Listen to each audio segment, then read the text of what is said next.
गुरुर्ब्रह्मा गुरुर्विष्णु गुरुर्देवो महेश्वरः गुरुर्साक्षात् परब्रह्म तस्मै श्री गुरुवे नमः। ओम गजाननं भूतगणाधिसेवितं कपितजम्बुफलचारुभक्षणम् उमासुतं शोकविनाशकारिकं नमामि विघ्नेश्वरपादपङ्कजं सच्चिदानन्दरूपाय विश्वोत्पत्त्यादिहेतवे तापत्रे विनाशाय श्रीकृष्णाय वयं नमः। बोल वृंदावन बिहारी लाल की जय, बोल माँ के बिहारी लाल की जय। आज हम आपको श्रीमद् भागवत महापुराण में बद्ध और मुक्त और भक्तजनों के लक्षण की कथा विस्तार पूर्वक सुनाएंगे। सो आप सभी मन को एकाग्र करते हुए शांति पूर्वक कथा को श्रवण करेंगे और धर्म लाभ प्राप्त करेंगे।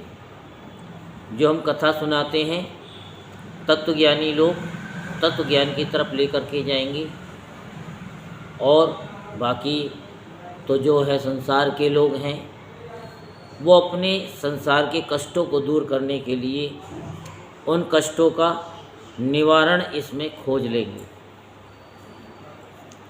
तो भगवान श्री कृष्ण ने कहा, प्यारे उद्धव, आत्मा बद्ध है या मुक्त है, इस प्रकार की व्याख्या या व्यवहार मेरे अधीन रहने वाले सत्वादि गुणों की उपाधि से ही होता है, वस्तुते तत्व दृष्टि से नहीं। जो तत्व दृष्टि है उससे नहीं।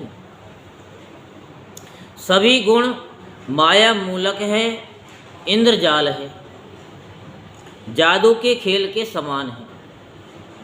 इसलिए न मेरा मोक्ष है न तो मेरा बंधन ही है। जैसे सपन बुद्धि का विवर्त है, उसमें बिना हुए ही भासता है, मिथ्या है, वैसे ही शोक मोह सुख दुख शरीर की उत्पत्ति और मृत्यु ये सब संसार का बखेड़ा माया अविद्या के कारण प्रतीत होने पर भी वास्तविक नहीं है। उद्धव, शरीरधारियों को मुक्ति का अनुभव कराने वाली आत्मविद्या और बंधन का अनुभव कराने वाली अविद्या, ये दोनों ही मेरी अनादि शक्तियाँ हैं। मेरी माया से ही इनकी रचना हुई है, इनका कोई वास्तविक अस्तित्व नहीं है। भाई, तुम तो स्वयं बड़े बुद्धिमान हो, विचार करो। जीव तो एक ही है, वह व्यवहार के लिए ही मेरे अंश के रूप में कल्पित हुआ है, वस्तुतः मेरा स्वरूप ही है। आत्मज्ञान से संपन्न होने पर उसे मुक्त कहते हैं, और आत्मा का ज्ञान न होने से बद्ध, और यह अज्ञान अनादि होने से बंधन भी अनादि कहलाता है। इस प्रकार मुझ एक ही धर्मी में रहने पर भी जो शोक और आनंद रूप विरुद्ध धर्म वाले जान पड़ते हैं, उन बद्ध और मुक्त जीव का भेद मैं बतलाता हूँ। वे भेद दो प्रकार का है। एक तो नित्य मुक्त ईश्वर से जीव का भेद, और दूसरा मुक्त बद्ध जीव का भेद। पहला सुनो, जीव और ईश्वर बद्ध और मुक्त के भेद से भिन्न भिन्न होने पर भी एक ही शरीर में नियंता और नियंत्रित के रूप में स्थित है। ऐसा समझो कि शरीर एक वृक्ष है। इसमें हृदय का घोंसला बनाकर जीव और ईश्वर नाम के दो पक्षी रहते हैं। वे दोनों चेतन होने के कारण समान हैं और कभी न बिछुड़ने का कारण सखा है। इनके निवास करने का कारण केवल लीला ही है।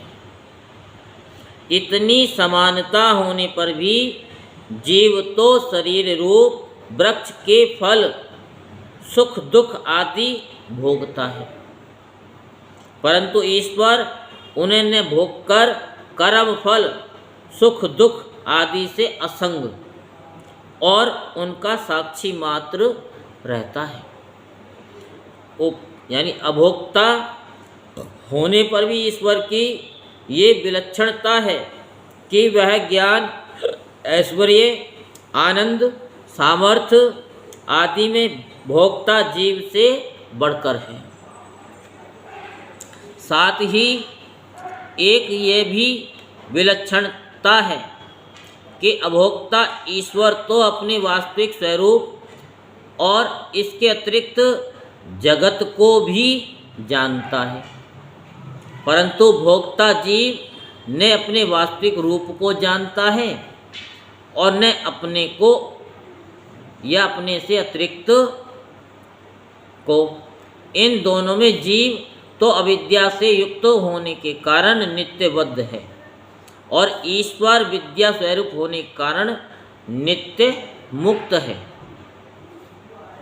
प्यारे उद्धव, ज्ञान संपन्न पुरुष भी मुक्त ही है। जैसे सपन टूट जाने पर जगा हुआ पुरुष सपन के स्मरणाय शरीर से कोई संबंध नहीं रखता, वैसे ही ज्ञानी पुरुष सूक्ष्म और स्थूल शरीर में रहने पर भी उनसे किसी प्रकार का संबंध नहीं रखता, परंतु अज्ञानी पुरुष वास्तव में शरीर से कोई संबंध न रखने पर भी अज्ञान के कारण शरीर में ही स्थित रहता है। जैसे सपन देखने वाला पुरुष सपन देखते समय सपन शरीर में बंध जाता है। व्यवहारिक आदि इंद्रियां शब्द स्पर्श आदि विषयों को ग्रहण करती है, क्योंकि ये तो नियम ही है कि गुण ही गुण को ग्रहण करते हैं, आत्मा नहीं। इसलिए जिसने अपने निर्विकार आत्म स्वरूप को समझ लिया है वह उन विषयों के ग्रहण त्याग में किसी प्रकार का अभिमान नहीं करता। ये शरीर प्रारब्ध के अधीन है, इससे शारीरिक और मानसिक जितने भी कर्म होते हैं सब गुणों की प्रेरणा से ही होते हैं। अज्ञानी पुरुष झूठ मूठ अपने को उन ग्रहण त्याग आदि कर्मों का कर्ता मान बैठता है और इसी अभिमान के कारण वे बंध जाता है। प्यारे उद्धव, जो पद्धति से विचार करके विवेकी पुरुष समस्त विषयों से विरक्त रहता है और सोने बैठने घूमने फिरने नहाने देखने छूने सूंघने खाने और सुनने आदि क्रियाओं में अपने को कर्ता नहीं मानता, बल्कि गुणों को ही कर्ता मानता है। गुण ही सभी कर्मों के कर्ता भोगता है। ऐसा जानकर विद्वान पुरुष कर्म वासना और फलों से नहीं बंधते। वे प्रकृति में रहकर भी वैसे ही असंग रहते हैं, जैसे स्पर्श आदि से आकाश, जल की आर्द्रता आदि से सूर्य और गंध आदि से वायु।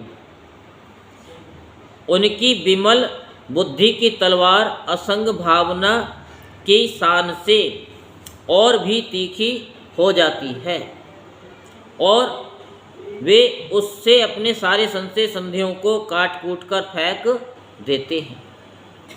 जैसे कोई सपन से जाग उठा हो, उसी प्रकार वे इस भेद बुद्धि के भ्रम से मुक्त हो जाते हैं। जिनके प्राण इंद्रिय मन और बुद्धि की समझ चेष्टाएं बिना संकल्प के होती हैं। वे देह में स्थित रहकर भी उसके गुणों से मुक्त है।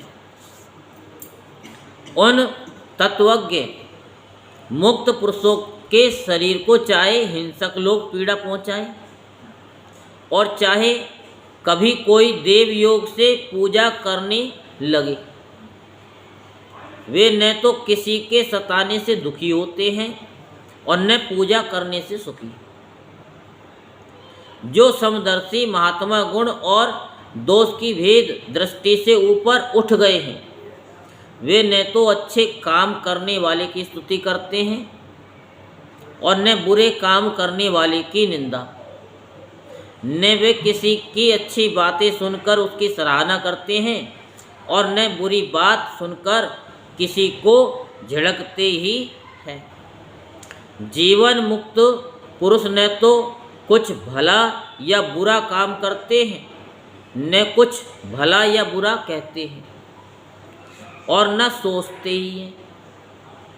वे व्यवहार में अपनी समान वृत्ति रखकर आत्मानंद में ही मगन रहते हैं और जड़ के समान मानो कोई मूर्ख हो इस प्रकार विचरण करते रहते हैं। प्यारे उद्धव, जो पुरुष वेदों का तो पारगामी विद्वान हो परंतु पर ब्रह्म के ज्ञान से शून्य हो, उसके परिश्रम का कोई फल नहीं है। वह तो वैसा ही है जैसे बिना दूध की गाय का पालने वाला। दूध न देने वाली गाय व्यभिचारिणी स्त्री, पराधीन शरीर, दुष्ट पुत्र, सत्पात्र के प्राप्त होने पर भी दान न किया हुआ धन और मेरे गुणों से रहित वाणी व्यर्थ है।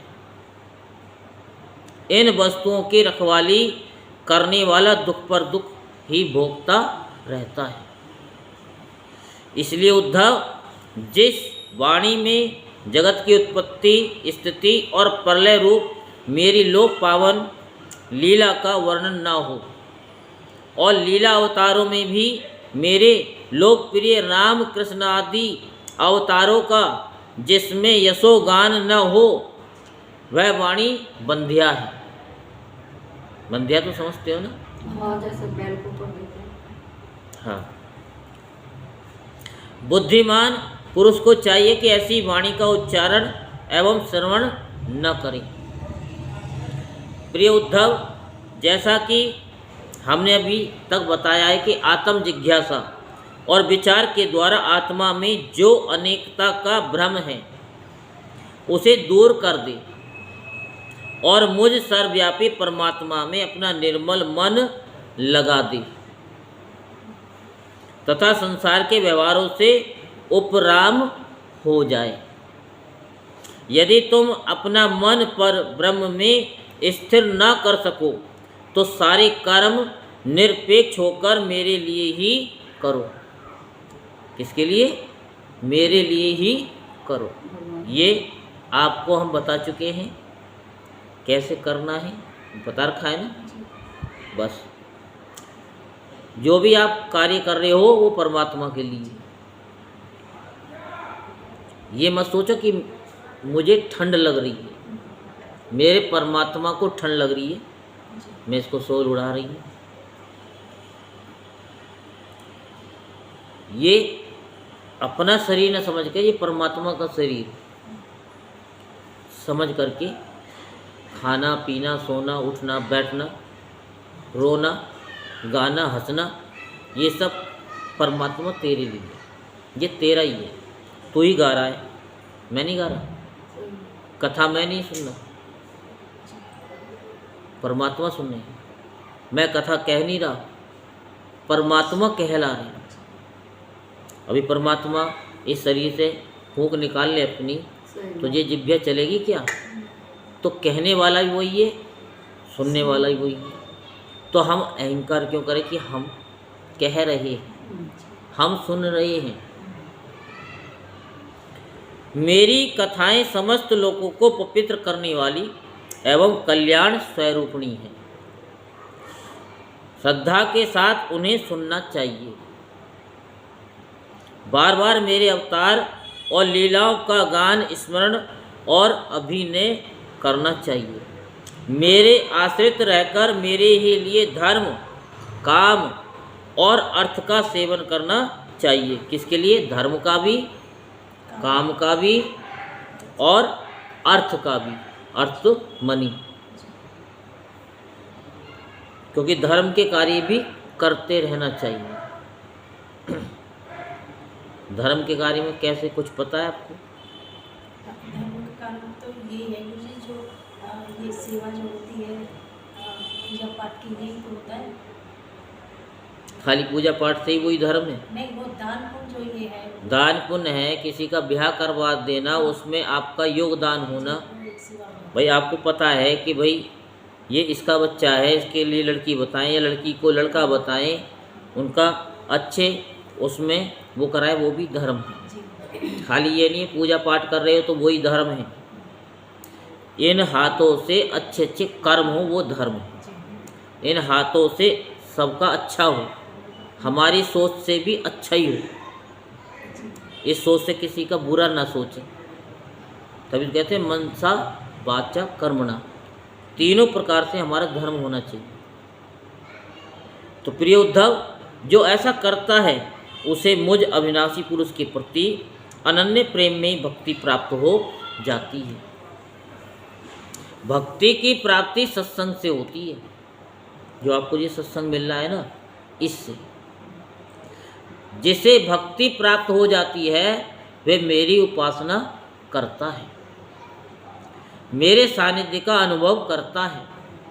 सानिध्य का अनुभव करता है। जैसे हवा चलती है तो उसका अनुभव होता है, तो ऐसे ही ये ओरा उसकी रेंज में आकर के वाईफाई की तरह कनेक्ट जैसे होता है, ऐसे ही अनुभव होने लगता है परमात्मा। इस प्रकार जब उसका अंतःकरण शुद्ध हो जाता है तब वह संतों के उपदेशों के अनुसार उनके द्वारा बताए हुए मेरे परम पद को, वास्तविक स्वरूप को सहज ही में प्राप्त हो जाता है। सहज में।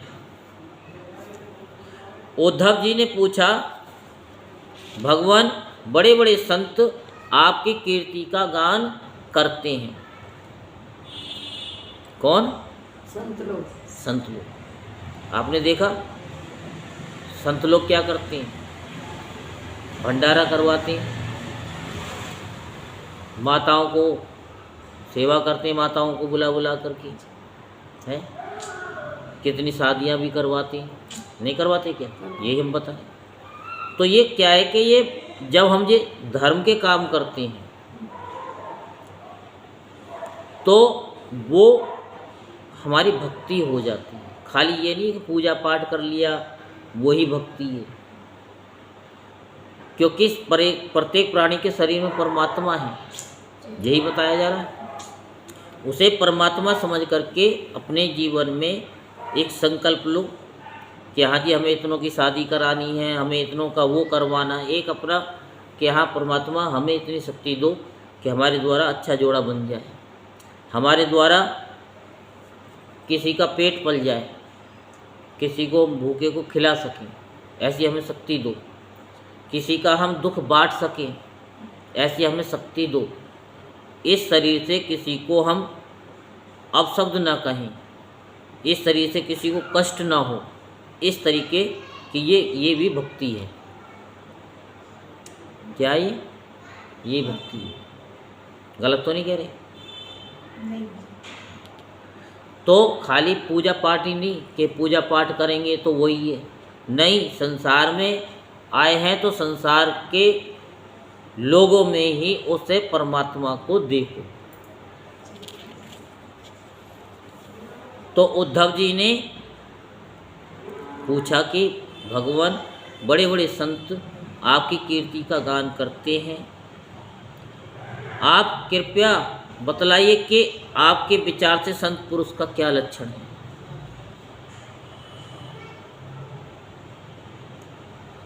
क्या? लक्षण है। तो आप तो सब जानते ही हैं, तो आपको सुनाने का फायदा क्या है? नहीं सुनाओ। सुनाएं? जी आपके प्रति कैसी भक्ति करनी चाहिए जिसका संत लोग आदर करते हैं? भगवान आप ही ब्रह्मा आदि श्रेष्ठ देवता सत्यादि लोक और चराचर जगत के स्वामी हैं। मैं आपका विनीत प्रेमी और शरणागत भक्त हूँ। आप मुझे भक्ति और भक्त का रहस्य बतलाइए। भक्ति और भक्त का रहस्य। भगवान मैं जानता हूँ कि आप प्रकृति से परे हैं, पुरुषोत्तम एवं चिदाकाश स्वरूप ब्रह्म है, आपसे भिन्न कुछ भी नहीं है। फिर भी आपने लीला के लिए स्वेच्छा से ही ये अलग शरीर धारण करके अवतार लिया है। इसलिए वास्तव में ही भक्ति और भक्त का रहस्य बतला सकते हैं। भगवान ने भी मनुष्य का शरीर धारण किया? नहीं किया? किया? किया। जी तब लीला की। तो आपके अंदर भी तो भगवान है, तो आप लीला क्यों नहीं करते? आप भी तो अच्छे अच्छे कर्म करो, इसलिए अच्छे अच्छे कर्म करनी चाहिए। तो भगवान श्री कृष्ण ने कहा कि प्यारे उद्धव, मेरा भक्त कृपा की मूर्ति होता है, वह किसी भी प्राणी से वैर भाव नहीं रखता। और जो व्यक्ति किसी से वैर भाव रखता है तो वो क्या है? भक्त है क्या? नहीं भगवान कह रहे हैं कि वैर भाव नहीं रखता और घोर से घोर दुख भी प्रसन्नता पूर्वक सहता है। कितना भी दुख आ जाए खुशी खुशी सह लेता है। उसके जीवन का सार है सत्य, और सत्य बड़ा कड़वा है। पराजित तो नहीं होता, लेकिन पराजित से कम भी नहीं होता। पराजित तो होता नहीं, लेकिन पराजित से कम भी नहीं होता। और उसके मन में किसी प्रकार की पाप वासना कभी नहीं आती। पाप की वासना कभी नहीं आती। वह समदर्शी और सबका भला करने वाला होता है। उसकी बुद्धि कामनाओं से कलुषित नहीं होती। वह संयमी, मधुर स्वभाव और पवित्र होता है। संग्रह परिग्रह से सर्वदा दूर रहता है। किसी भी वस्तु के लिए वह कोई चेष्टा नहीं करता। परिमित भोजन करता है और शांत रहता है। उसकी बुद्धि स्थिर होती है। उसे केवल मेरा ही भरोसा होता है और वह आत्म तत्व के चिंतन में सदा संलग्न रहता है। जैसे आप लोग आत्म चिंतन में लगे रहते हो। वह प्रमाद रहित, गंभीर स्वभाव और धैर्यवान होता है। भूख और प्यास, शौक और मोह और जन्म मृत्यु, ये छह उसके बस में रहते हैं। क्या क्या बताओ? मुझे 6 चीज़ें बताइए। तो 2 चीज़ तो बताई दो। 2 चीज़। भूख, हाँ, प्यास। प्यास, चलो 2 हो गई। 2 तुम बता दो, कोई सी भी। मन का आपको जो धैर्य, वो बेकार चीज़ें जो भी हो कि अहंकार- भूख और प्यास पहला। जी शौक और मोह, जी किसी में मोह ना हो। किसी में आसक्त ना हो। शोक न, और एक जन्म मृत्यु, जी ये 6 उसके बस में रहते हैं। बहुत से कह रहे मैं मरूंगा तो डर लगता है, किसी कह दो कि भी तू मरने वाला है, कांप जाएगा। सही बात। उसे स्वीकार कर ले राजा परीक्षित की तरह। वह स्वयं तो कभी किसी से किसी प्रकार का सम्मान नहीं चाहता कि कोई मेरे को बड़ाई करे, सम्मान करे, परंतु दूसरों का सम्मान करता रहता है। मेरे संबंध की बातें दूसरों को समझाने में बड़ा निपुण होता है और सभी के साथ मित्रता का व्यवहार करता है। उसके हृदय में करुणा भरी होती है, करुणा ही करुणा रहती है। मेरे तत्व का उसे यथार्थ ज्ञान होता है। प्रिय उद्धव, मैंने वेदों और शास्त्रों के रूप में मनुष्यों के धर्म का उपदेश किया है। उनके पालन से अंतःकरण शुद्धि आदि गुण और उल्लंघन से नरक आदि दुख प्राप्त होते हैं, परंतु मेरा जो भक्त उन्हें भी अपने ध्यान आदि में विक्षेप समझकर त्याग देता है और केवल मेरे ही भजन में लगा रहता है, वह परम संत है। मैं कौन हूँ, कितना बड़ा हूँ, कैसा हूँ, इन बातों को जाने। क्या मैं कौन हूँ, मैं कितना बड़ा हूँ, कैसा हूँ, इन बातों को जाने। चाहे न जाने, किंतु जो अनन्य भाव से मेरा भजन करते हैं वे मेरे विचार से मेरे परम भक्त हैं। मैं कौन हूँ, मैं कहाँ से आया हूँ और मैं क्या कर रहा हूँ, मुझे क्या करना चाहिए, मैं यहाँ किस लिए आया हूँ। ये दो चार बातों का ध्यान में बस यही शब्द चलते रहे जीवन में, तो आपसे किसी का बुरा भी नहीं होगा, अच्छा ही अच्छा करोगे। कोई भी काम ऐसा मत छोड़ो कि जो आपने ना किया हो, सब काम करो अच्छे अच्छे। ये अपने दिमाग में लाओ कि हमने कौन सा काम किया है, कौन सा नहीं किया। लोगों से हट कर के करो। बात समझ आ रही है? बस। तो प्यारे उद्धव, मेरी मूर्ति और मेरे भक्तजनों का दर्शन, स्पर्श, पूजा, सेवा, सुश्रूषा, स्तुति और प्रणाम करे तथा मेरे गुण और कर्मों का कीर्तन करे। उद्धव मेरी कथा सुनने में श्रद्धा रखे और निरंतर मेरा ध्यान करता रहे। जो कुछ मिले वह मुझे समर्पित कर दे और दास्य भाव से मुझे आत्म निवेदन करे। मेरे दिव्य जन्म और कर्मों की चर्चा करे। जन्माष्टमी, रामनवमी आदि पर्वों पर आनंद मनावे और संगीत, नृत्य, बाजे और समाजों द्वारा मेरे मंदिरों में उत्सव करे और करावे। वार्षिक त्योहारों के दिन मेरे स्थानों की यात्रा करे, जुलूस निकाले तथा विविध उपहारों से मेरी पूजा करे। वैदिक तथा तांत्रिक पद्धति से दीक्षा ग्रहण करे, यानी कि तांत्रिक से ना ले। मेरे व्रतों का पालन करें। मंदिरों में मेरी मूर्तियों की स्थापना में श्रद्धा रखें। यदि ये काम अकेला ना कर सके तो औरों के साथ मिलकर उद्योग करें। मेरे लिए पुष्प वाटिका, बगीचे, क्रीड़ा के स्थान, नगर और मंदिर बनवावे।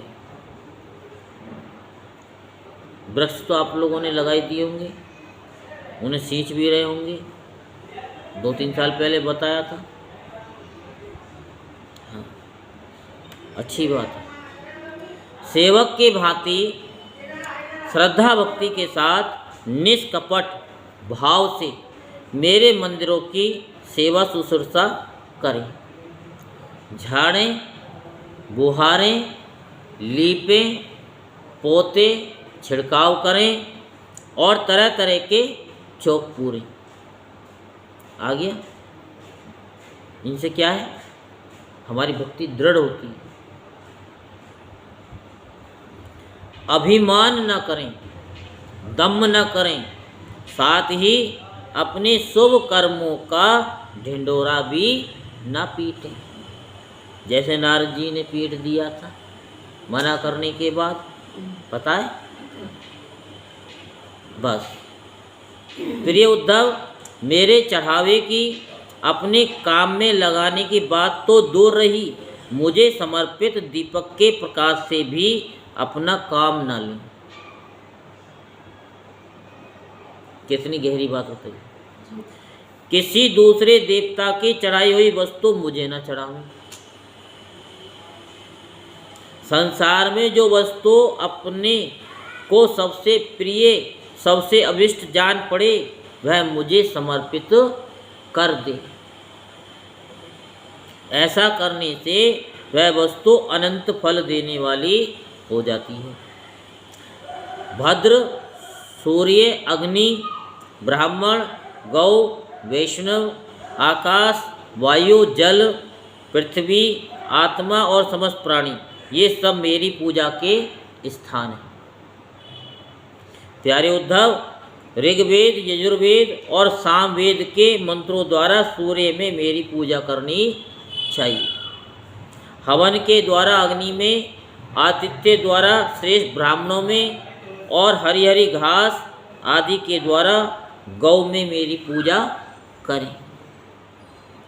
थोड़ी सी घास खोद करके लाए अपने हाथ से और गाय को खिलाएं, क्योंकि परमात्मा ने फ्री की दे रखी है।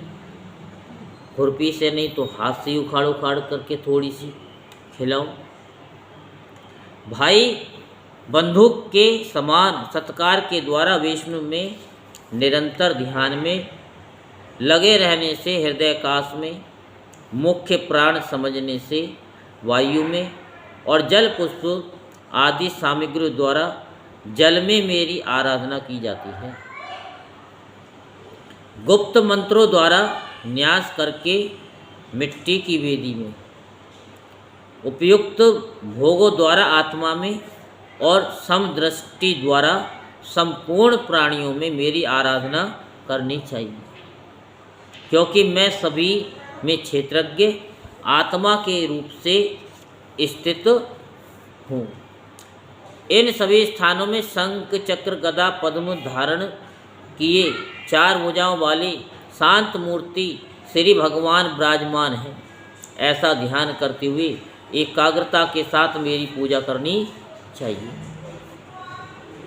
इस प्रकार जो मनुष्य एकाग्र चित्त से यज्ञ यज्ञादि, इष्ट और कुआ बावली बनवाना आदि पूर्त कर्मों के द्वारा मेरी पूजा करता है, उसे मेरी श्रेष्ठ भक्ति प्राप्त होती है तथा संत पुरुषों की सेवा करने से मेरे स्वरूप का ज्ञान भी हो जाता है।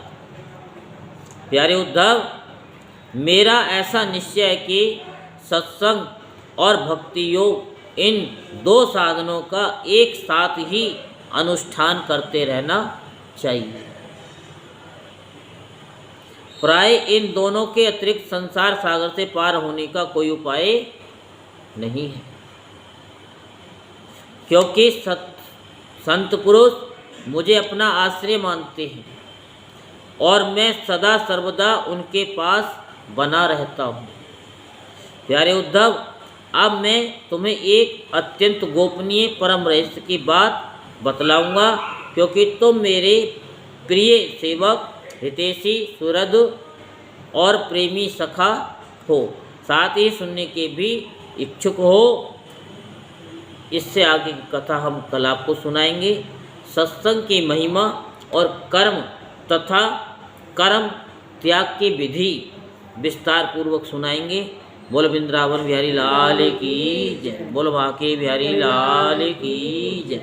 जय जय श्री राधे श्याम। जय जय श्री राधे श्याम। जय जय श्री राधे